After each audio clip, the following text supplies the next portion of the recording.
So, as you know, business is slowing down. Obviously, we're getting, until the closer to fall all the time. So, grass is not growing around here. I haven't touched it since July. I mean, it needs cut, but I'm not cutting it because it's so dry that if I cut it, it's just going to be a dust bowl. And so I decided this year I was just going to leave it long.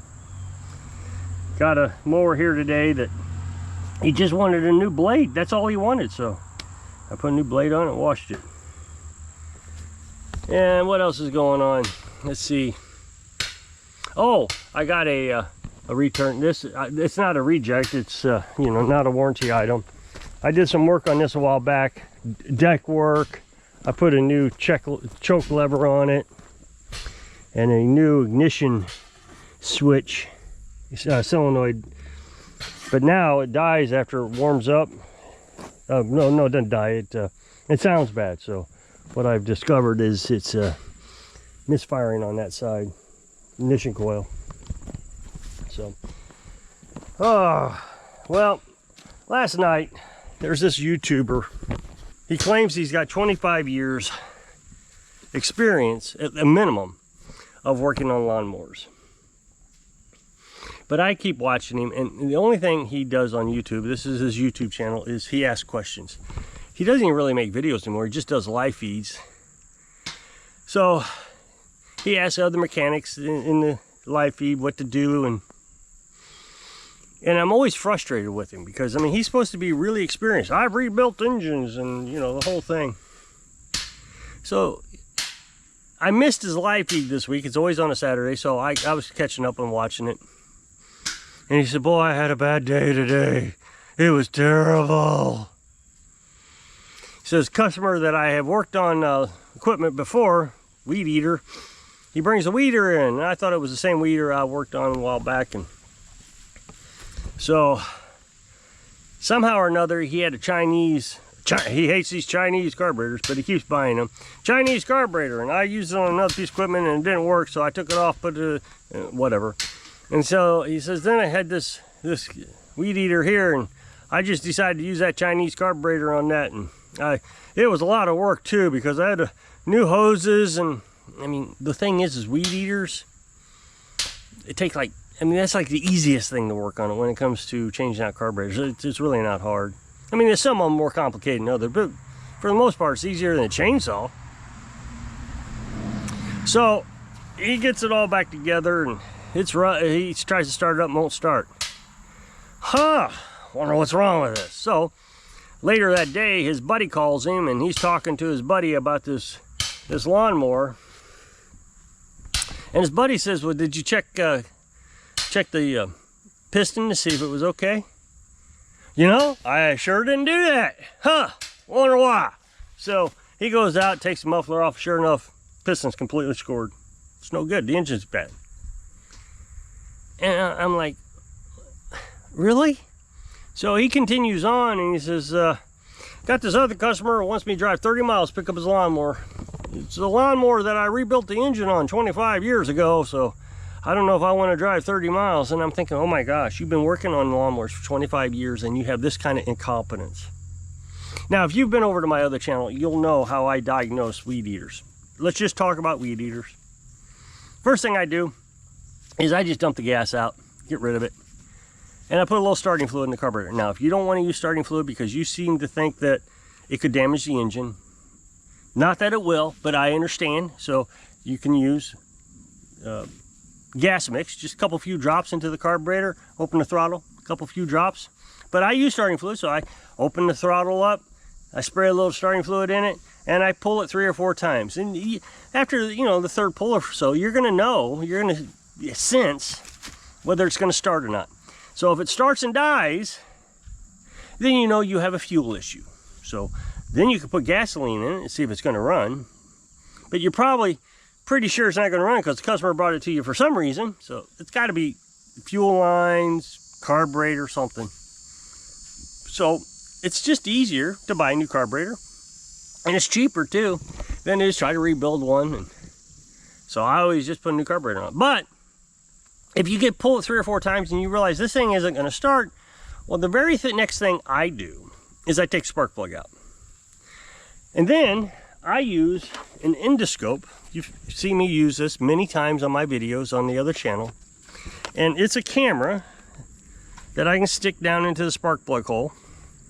And it has a screen here that shows what's going on inside.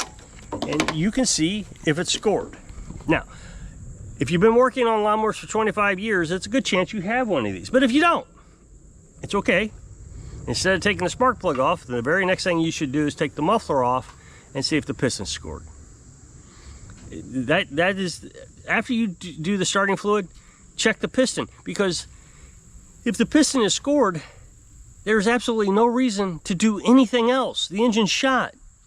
I mean, you can rebuild the engine, but it's going to cost way too much. It's usually cheaper to buy a new weed eater.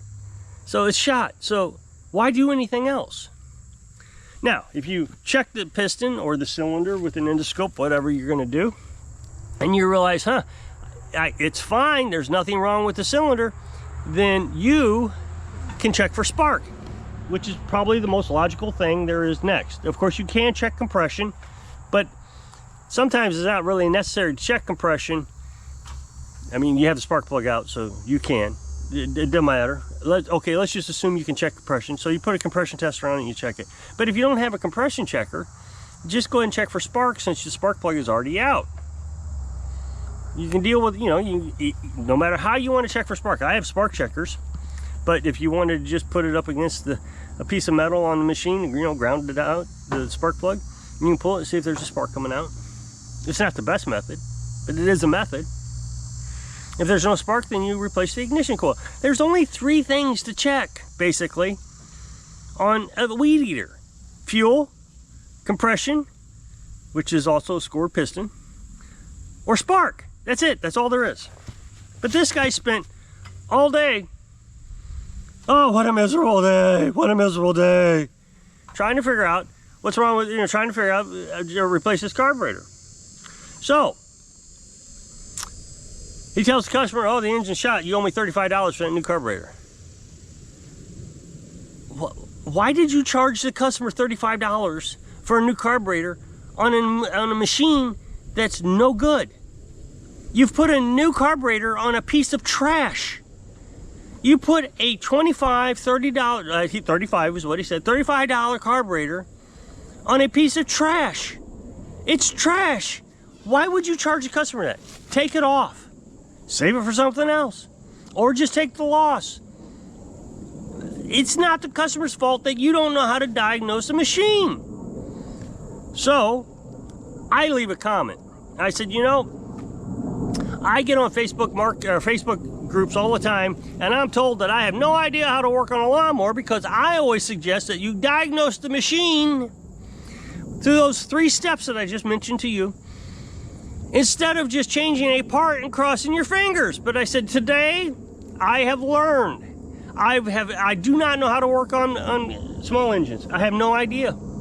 Because today, here's this big YouTuber telling everybody to change the carburetor or change parts and cross your fingers. And if it doesn't work, charge the customer. So he replies back. And you know who he blames? The customer. They all blame the customer. Everybody on Facebook, this guy on YouTube, that's all they know how to do is blame the customer. It's never their fault. They didn't do anything wrong. It's the customer's fault.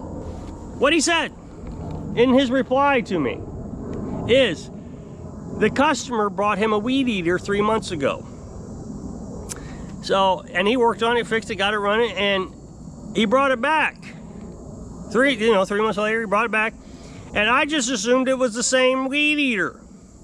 But it turned out the customer bought this one at a yard sale and brought it to me to see if it was worth fixing. Well, you're telling me the customer, you should diagnose everyone. It's just not that hard. You take the spark plug out. That's it. Starting fluid, spark plug. How hard is it? And if you don't have, like I said, if you don't have a endoscope, you gotta take the muffler off. So it does get a little bit more complicated. The other thing you can do for compression is just pick it up by the rope, and if the machine falls straight down, you know it doesn't have any compression. That way, if you don't have a compression tester, So, I mean, this guy, 25 years I've been working on lawnmowers, and man, I gotta drive 30 miles, and I just don't know if I want to pick up a lawnmower. It's more like you don't want to drive 30 miles to pick up a lawnmower because you don't know how to fix them. So today I get on Facebook. So he says, a customer brought a mower in, John Deere, and it had every indication that it needed a new compression relief. So he takes the engine off the mower, turns it upside down, drains all the oil, everything, turns it upside down, takes the sump cover off, looks down in the camshaft, and it's not broke. It's not broke. So he puts it all back together, and he gets on Facebook. I got this customer that brought the John Deere in, and so he's asking, what should I do? Well, the first thing you need to do is learn how to work on lawnmowers. Why did you go through the entire process of tearing an engine apart when you could have bypassed all that to find out if the compression relief was bad? So here's the ignition, this is the valve cover right here. So most newer engines have this. You take this off and you'll see two valves. They bounce up and down. They're tappets actually. Well, the valves and the tappets, and they bounce up and down. So if you take this off and you turn the engine by hand, you can see if the valve compression relief, which is inside, is working by watching one of the valves, and it'll have this little bump in between the cycle, just a little microscopic bump, but it's there, you can see it. If the bump is there, then you know the compression relief is working. Of course, the first thing you should do is adjust the valves, because if the valves are not adjusted correctly, that can cause it not to turn over. You know, it's hard to turn over. That's the symptom. That's the symptom he was describing, was when you turn the key, you go and stop. It won't turn over. So that is how you check for compression relief if it's broke. The other thing you can do is you can open up the oil drain sump, the oil dipstick tube, and stick one of those flexible magnets down into the sump and kind of wriggle it around in there and pull it out and see if there's any metal on it. If there's metal on it, then you know the compression relief is broke. There's only a few things that can be wrong when that engine doesn't want to turn over. It could be the starter, the battery, the compression relief, or the valves. The most simplistic thing to get out of the way first is the valves. You adjust the valves, and if they're 13 thousandths out of spec, then, well, not even 13 thousandths, let's see, let's call it 8 thousandths. If they're 8 thousandths out of spec, then it's a good chance your engine isn't going to turn over. So you adjust the valves, real simple. Right here, I do it on my YouTube channel over there on the other one all the time. I'm betting his valves were the issue. But okay, so now he's got it all apart. Well, I don't know if he put the engine back together. So now he's asking what to do. Well, then the other two things are, if it's not valves, it's not compression relief, it's starter or battery. The battery is really easy to check. You put a voltmeter on and see how much volts you have on it. If it's less than 12.3, then you know you got a bad battery or it needs charged or whatever. You don't even need a battery tester for that. The starter is about the hardest thing to diagnose. Really, it's a process of elimination with the starter. Everything else is fine. It's got to be the starter. So I commented, how can you take on customers and think that you know what you're doing? It doesn't make sense. Why didn't you check the valves? That's the first thing you should have checked. And it's just not that hard. It's 4 bolts. And then you take a feeler gauge and you slide it in there. If it's loose, you tighten it up. It's just the fundamentals. And I don't get it. This is just insane to me. So I think this is why people don't take their equipment to lawnmower mechanics, is they just don't trust them. Why would you trust somebody who's just out there to make quick cash, and that's all it is? They think they're going to get rich by working on lawnmowers. And when they don't get rich, they get mad. It's the customer's fault. I mean, it's like this guy on YouTube. He's pretty much stopped making videos. I think what he thought was, oh, I could work on lawnmowers and change a carburetor here or there, and I can make a fortune charging $5,000 an hour. Well, it's a job. And then, well, of course, when he wasn't making $5,000 an hour and he didn't understand what the heck he was doing, now he's like, oh, I just take jobs when I feel like it. I don't want to drive that 30 miles. Instead of just admitting he doesn't know how to work on lawnmowers or take the time to learn how. So if you'll click this up next box, it'll take you over my other channel where I'll show you how to work on lawnmowers. So I hope this video inspires you to not trust people so you can live your dreams. Thanks for watching.